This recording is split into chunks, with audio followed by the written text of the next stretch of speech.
Way today, where we are featuring the program From Poverty to Possibility, a look inside the many agencies and programs that create success stories through your support of United Way.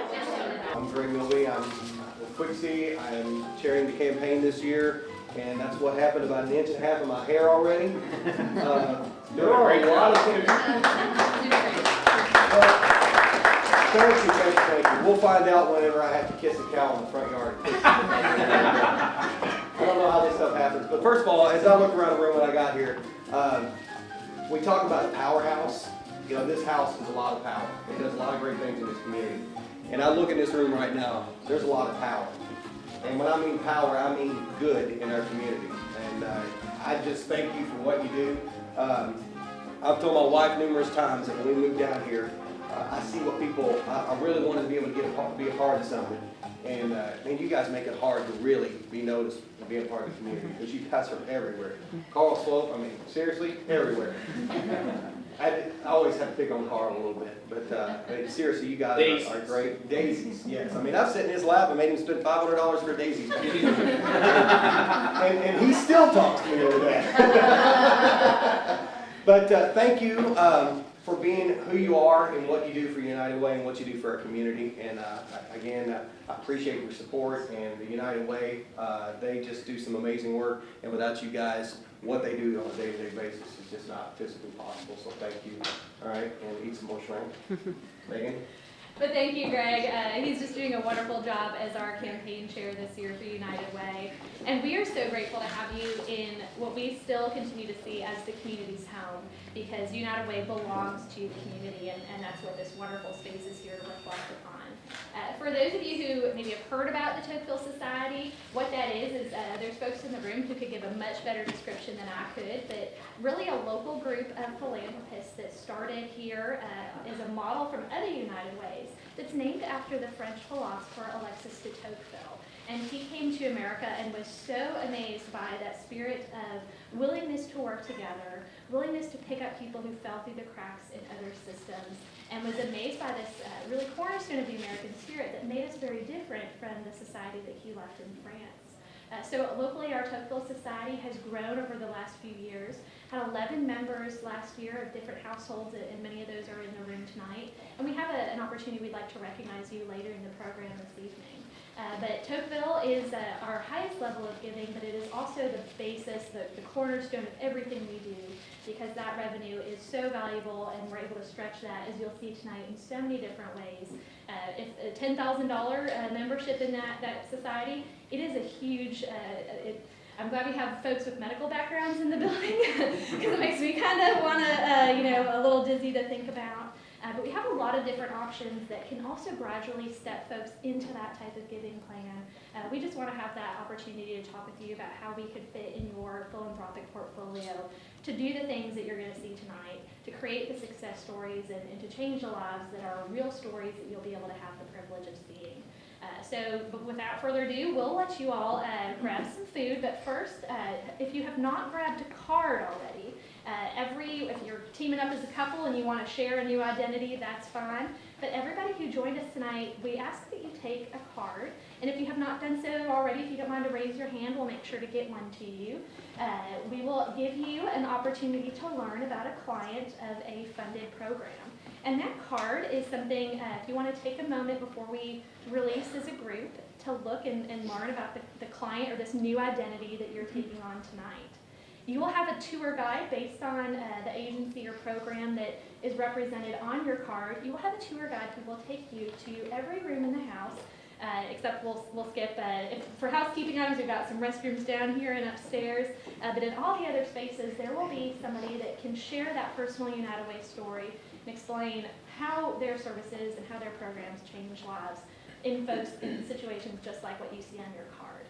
At your last stop, your tour guide will tell you what happened to the person that you have on your card, and then we'll pull everybody back here to say thank you to a few folks and make sure to wrap up the evening and make sure you have some food and drink to enjoy. So what we do is help people with their daily necessities of life.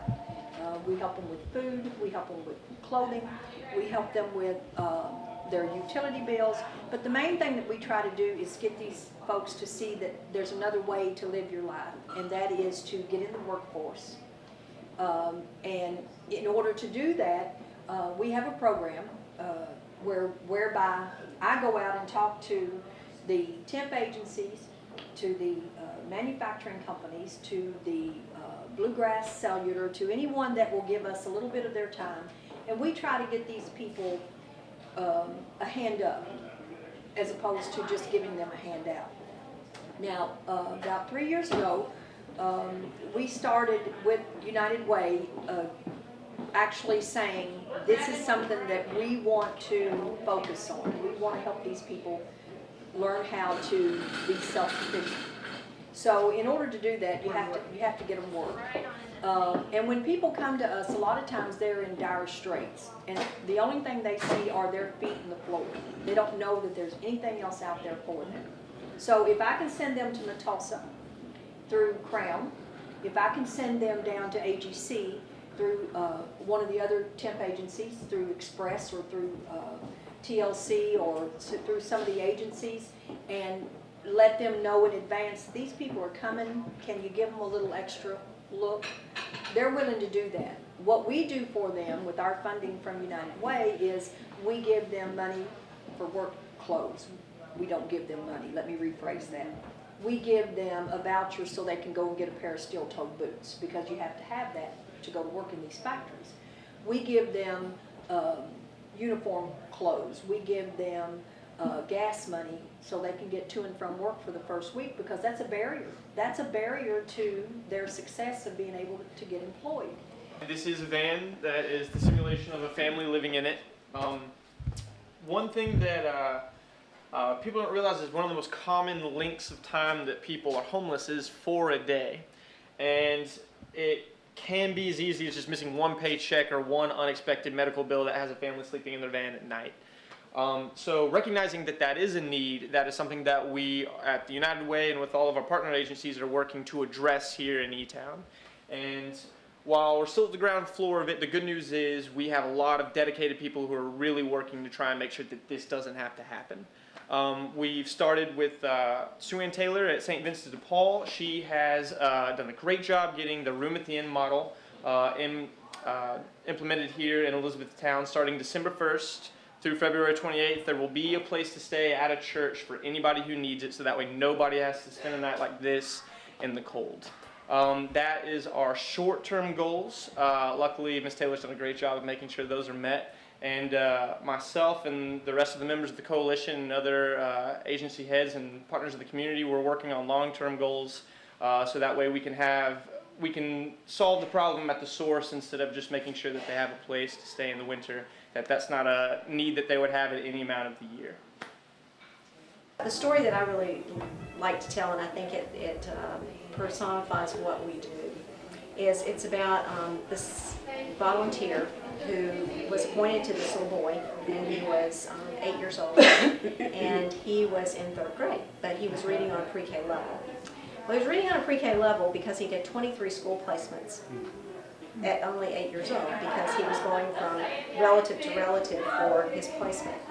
So the volunteer, he was in the grandfather's house when she started the case, and so she was determined she was going to keep him in that school for that year so he could make some gains.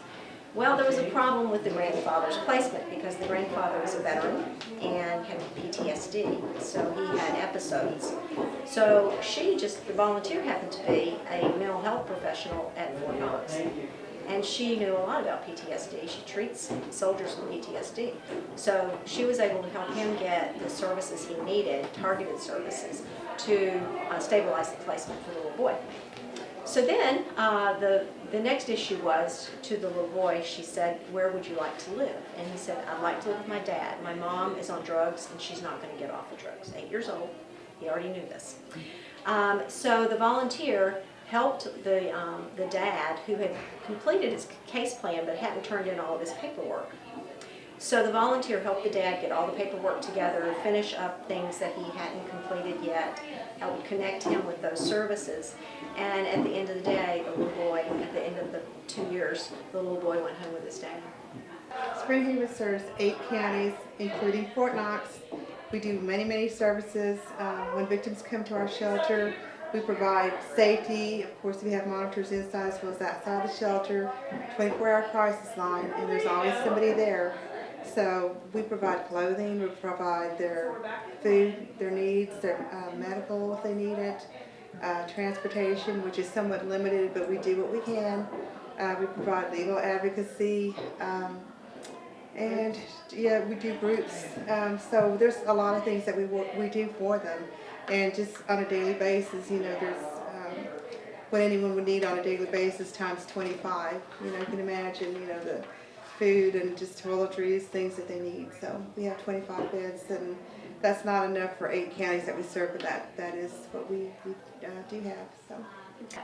But let me tell you about what Born Learning actually does. It's an opportunity for parents to learn how to engage their children in activities birth to age 5 to maximize learning in everyday simple ways. So some of our families are young families, and they don't really know how important it is to talk to your child about every little thing that you're doing.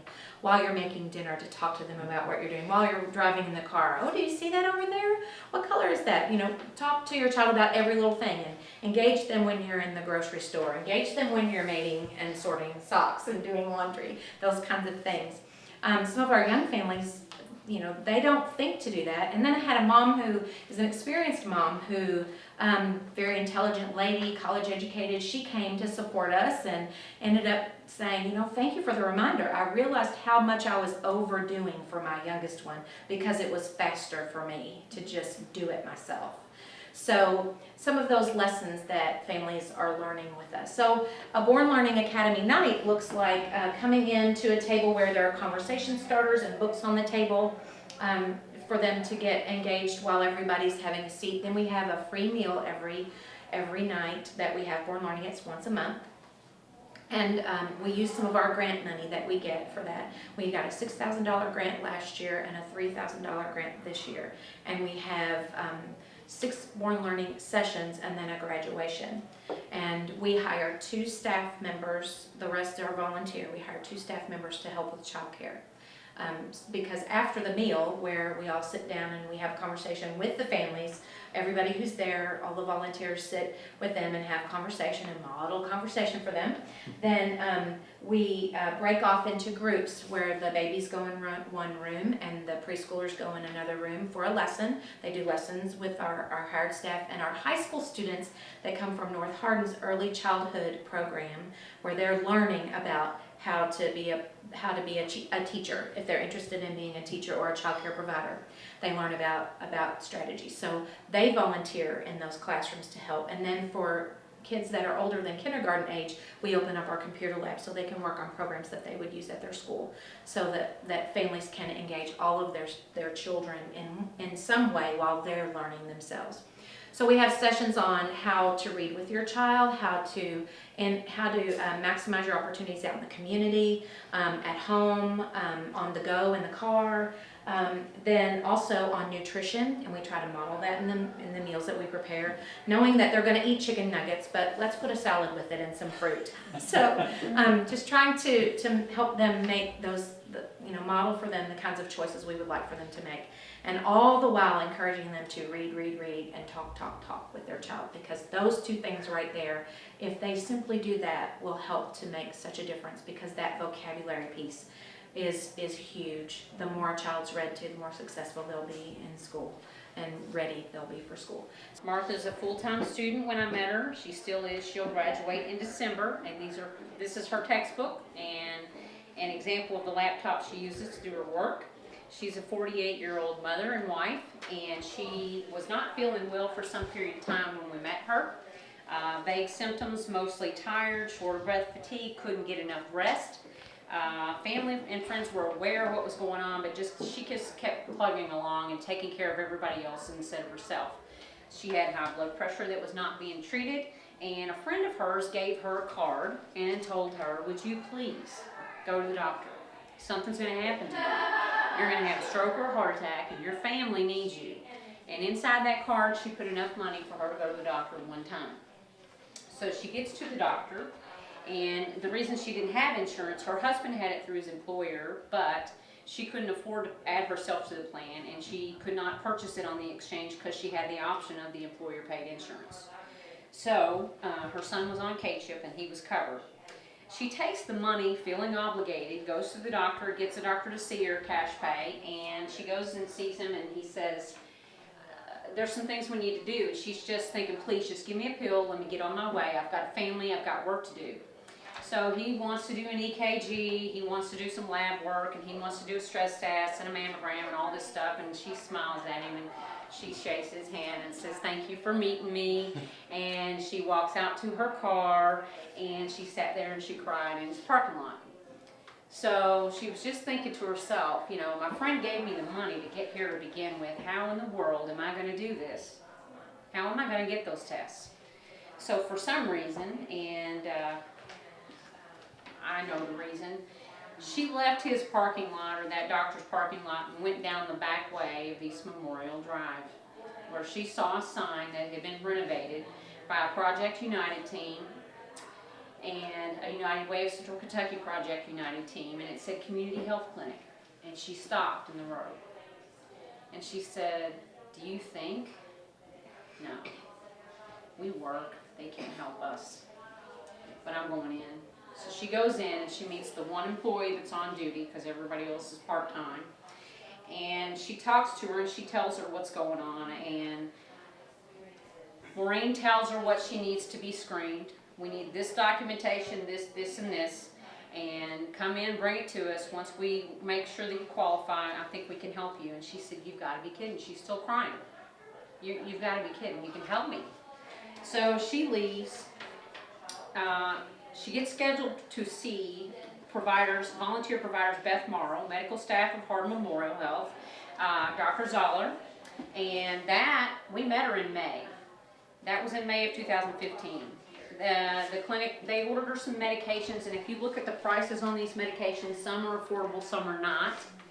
And we helped her get those medications. And then Dr. Zoller referred her to a volunteer cardiologist, also an HMH medical staff, Dr. John Holt. He came in on June the 2nd during the evening, probably before he was coaching his kids on the ball field, and he saw her. And he ordered the EKG, the stress test, and we coordinated that care through the clinic and the expertise that we have there. She did flunk the treadmill stress test and had to have a nuclear, which was not good, not a good sign. So then he promoted her, I guess you could call it a promotion, not really, to having a heart catheterization. And you see some rough prices on there of this stuff. And this is the picture, the selfie that Martha took the day that she went in for her heart cath. And she thought, I'm going to go through this and I'm going to be back to work and get my degree and all this good stuff. Well, after her heart cath, Dr. Holt came out and he came to see her and he said, Martha, I need to tell you that you require multiple vessel bypass. You're not a candidate for angioplasty. You're not a candidate for a stent because you have a 70, 80, and a 90% blockage in multiple vessels of your heart. And she was reeling. The next day she got a call from the cardiothoracic surgeon. I'm sorry, I'm tongue-tied tonight, I've talked too much. And within a week she was on the table having a triple bypass. So that was in June. I want you to update, it's not on your card, Martha still comes to us for care, her routine care. Dr. Holt still sees her. She still gets her medicine, the ones that she cannot afford through us. She gets her labs. We make sure that her blood pressure is where it should be. And we are still working with HMH. We partner together very well. Cardiac bypass patients, they generally go through 4 phases of cardiac rehab. That's what we're doing with her now. Phase 1 is in the hospital. Phase 2 is usually 36 outpatient visits with a telemetry monitor on a treadmill to make sure they're going to tolerate the activity well. That's $198 a visit, and that totals $7,128. So we get back on the phone with HMH and we're talking teams together here. What can we do for her? How can we work this out? So we bumped her to phase 3. That's going to give her, and they gave her a discounted rate of $80 a month. And she's going to get 8 visits through cardiac rehab. And all this whole time she's still in school. She'll graduate in December, and November 3rd, she will become our VISTA, our Volunteer in Service to America. And that will be, she starts that job with us on November 3rd, and do you think she'll be able to help us grow and expand our services and get the word out about the clinic? I think so. She has a lot of good expertise from the radio station, the newspaper, a lot of people know her. That's her story from May to October only. It continues. She credits the clinic with saving her life, and the donations of the United Way of Central Kentucky donors. If it weren't for you, we wouldn't be open. And her words to me to tell you were, to each of the United Way of Central Kentucky donors, thank you from the bottom of my formerly broken heart. She said, your dollars do make a difference. Feeding America, I think you're all pretty familiar with it, but let me do once over the world for you. We're one of the Feeding America affiliated food banks. There are 200 of us across the nation. Okay, Dare to Care and Louisville's a Feeding America affiliated food bank. It's just they didn't take on the name like we did. Okay, we took on the Feeding America name for marketing, branding reasons, and so on. Okay, each of the Feeding America food banks is assigned a geographical region of the country that they serve the charitable food needs for. Our area is these 42 counties right here. Okay, it's our job to go out in those 42 counties and find all the charities, the 501c3 charities, the food pantries, soup kitchens, shelters, etc., that feed people in need. Okay, partner with them and provide food to them. Okay, we receive our food from all across the nation, basically from the food producing companies. They donate truckloads of food to the food banks. Okay, the Crafts, Pillsbury, Procter & Gamble's, etc. We get tractor-trailer truckloads in our warehouse over on Peterson Drive. We got 11 truckloads today of food in. We stage it in our distribution center. We break it down and we distribute it out to those 220 agencies in those 42 counties. They either pick up from us or we deliver to them. Okay. We also pick up from all the retail stores in that area. There are 26 Walmart supercenters that we pick up their unsellables from in that area. 3 Sam's Club stores, 13 Kroger stores. We pick up all their unsellables. 400,000 pounds a month of unsellables we pick up, bring into our distribution center, and then redistribute it out into those 42 counties. And you redistribute all of that? Yes, out to those 42 counties. Yes. So when you unsellables, is that perishable items or? It would be perishables, like if it's produce that's a day or two from going bad, they'll go ahead and donate it to us. Crumbled packages and on the shelves, dented cans, you name it. A lot of meats too. Meats are fresh, but if they're within a day or two of going out, they put them in the freezer then, and then they donate them to us. We get them frozen, okay? And we distribute that out too. We also contract with the government. We distribute all the government commodity foods. Used to be the old cheese program. Everybody knows that. Okay, there's not so much cheese in the program anymore because they determined they could buy a lot of other things for what they'd have to pay for the cheese. So it's it's canned vegetables and canned fruits and peanut butter and cereal and all those staples. Okay, we get all that food from the government and we distribute it out to supplement all the donated foods that we send out. Okay, it adds a good healthy component to all the donated stuff that we send out to all the food pantries. Now, about 7 years ago, we started what's called the backpack program. Everybody loves our backpack program. We started in Hardin County. It quickly grew. Okay, we now have 750 kids on the program in Hardin County. After we got established here, we started growing it out into our other counties. We're now in 35 of our 42 counties. All the United Way of Central Kentucky counties are on the backpack program. Okay, and we now have 6,000 kids in total on the program.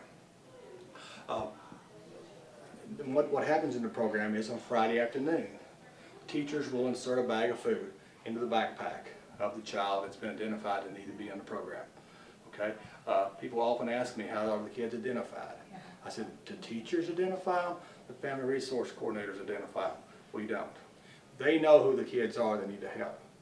They know who the kids are that show up on Monday morning and are hungry when they get there. Okay, just had a teacher here a few minutes ago and she was just nodding her head. Okay, she knew. I said I always love to have a teacher in the audience when I give a presentation because the teachers always endorse what you're saying because they'll say something or they'll nod and because they understand how valuable the program is because they know who the kids are that need to be on the program. All the bags are packed in our volunteer center here in E-Town over on Peterson Drive.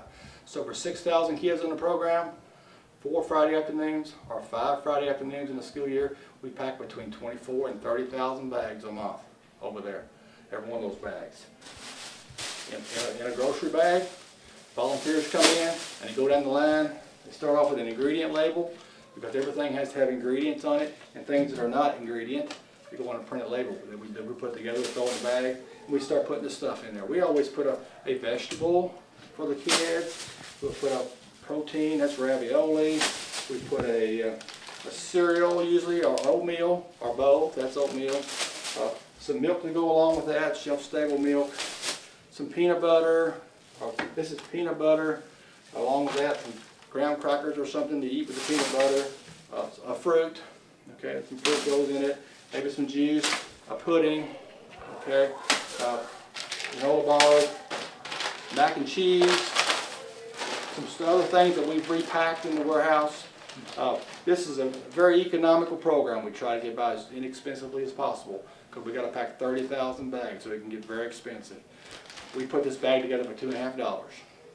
I kind of thought about what I was going to say when I first came, but then as I went around and visited the different areas, I kind of changed my mind about how I was going to talk about it. United Way, you all are here tonight as Tocqueville donors, or to hear about the Tocqueville story and also the story of our agencies. We have donors at United Way and people that make donations, but I see you all more as investors because you get it. You all invest in businesses, you invest in maybe the stock market, invest in your employees or your friends. And this is an investment. You're investing in not only these agencies, but the people these agencies or the clients these agencies work with every day. I don't know how you could go through this and not hear and feel the passion each person had for their different agencies. It's tremendous, and I mean, it's hard for me to even realize how well I have it and how good we have it, how blessed we are in this room compared to some of the clients that have. Rebecca, I mean, last year I'm on the CIT for the United Way. I'm not sure if y'all know what CIT is, but it's a way that we can hold these agencies accountable to make sure that your investment is being utilized in the best means. Last year Rebecca came and spoke before the CIT, and the passion she had was unbelievable. I mean, we all just kind of, our jaws dropped as she left with the stories. It was excellent. I think about Big Brother Big Sister. There was one year before last, they weren't funded because of some reasons, and this year they came back in full force. I know they had 4 or 5 people with them, and each one of them had that passion that they stood up and spoke about Big Brother and Big Sister, and how much these kids meant to them, and how much they wanted to help these kids, and they were funded this past year with the CIT. So with that said, I just want to tell you that each one of these people, if you're not familiar with the CIT process, they come before a committee of volunteers that spend, Greg, you've been on that before, a month with a stack of applications this thick. Scott's on that committee, that we go through it and we really spend time looking through every single bit of it, that they write these grants to make sure we can fund these. Something we started a few years ago, though, is the CIT now each has one of the CIT members goes out, or they work with these agencies to make sure that the applications are turned in, to make sure that there's accountability, that what they say the program or the funds are going to be used for are actually used for that. I ask tonight that you all just look at it. If you feel in your heart to give, you're not helping just one agency, you're helping a community of volunteers, a community of people. And these agencies need that. This year we've set our goal at 1.35 million, which is a little bit of a stretch for us. But that's not what we need. Our ask is around 1.7 million. So we don't hit that goal. The needs in our community, those are the needs. People in our 5-county area need that money. And we fall short of that. And that's hard to do each year. So that's what we ask each of you to tell your neighbors, tell your friends, spread the word about United Way and what it does in our communities to invest, not to donate, but to invest. We hope you enjoyed this opportunity to learn about where dollars entrusted to United Way of Central Kentucky go and how you can get involved in supporting our work.